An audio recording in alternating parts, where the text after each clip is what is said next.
recommendation in the memorandum deals with Walker's Point. And as we know, there's been lots of discussion about Walker's Point, and there remains a desire for Walker's Point to be identified as a community area, which means it being a settlement area as per the district plan and the township's plan. We indicated last time around that we couldn't do that because the district doesn't identify Walker's Point as a settlement area, so we can't on our own.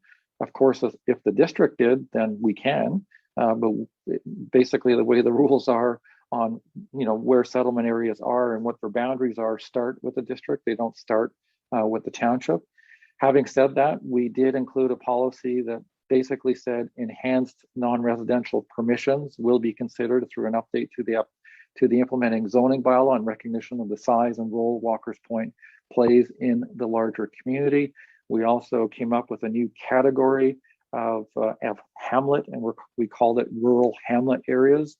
They're still not settlement areas, but we came up with something to put them on a map so they show up on all of the schedules. And in response for this desire for recognition, we note that the official plan actually would permit many of the same uses as permitted in a community area in a rural hamlet area, and it would permit smaller lots than in the surrounding rural areas. So we have done some different things in Walker's Point to recognize its importance to the community. So the only other thing we can think of to satisfy this desire for recognition, which I fully understand, is that instead of calling these areas rural hamlet areas, perhaps we should call them local community areas.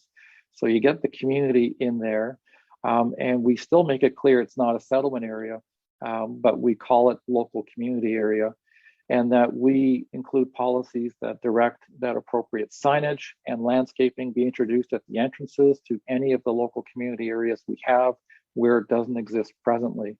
And I think that's probably as far as we can go short of it being called a community area. And as mentioned, we can't do that unilaterally. That has to start at the district and feed back to us for that to actually happen. So that's our last recommendation, recommendation 14. Okay, thank you. Councillor Hayes. Thank you. I'll be brief. I'd like to thank Jim and Nick and David for all their guidance in getting this to the finish line. The local community area has kind of been accepted by everybody. It's a good compromise. They did send in 10 bullet points that they would like attached to the Walker's Point area. I can get it down to 3 if that helps. And that is to maintain, identify, enhance, and celebrate the distinctive character, identity, and the rich heritage of Walker's Point, Barlocken. Second one would be to encourage and maintain and support the development of parks, trails, gardens, and various forms of water access on township-owned lands. And the third bullet would be to encourage, maintain, and support the development of heritage, memorial, and archived sites and dedications on township lands.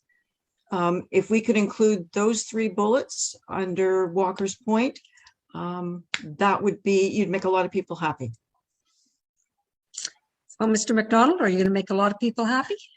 I think I'd like to do that. So okay. Those are great suggestions, and that could be certainly accommodated for sure. Thank you very much. I'm sure you'll get that along.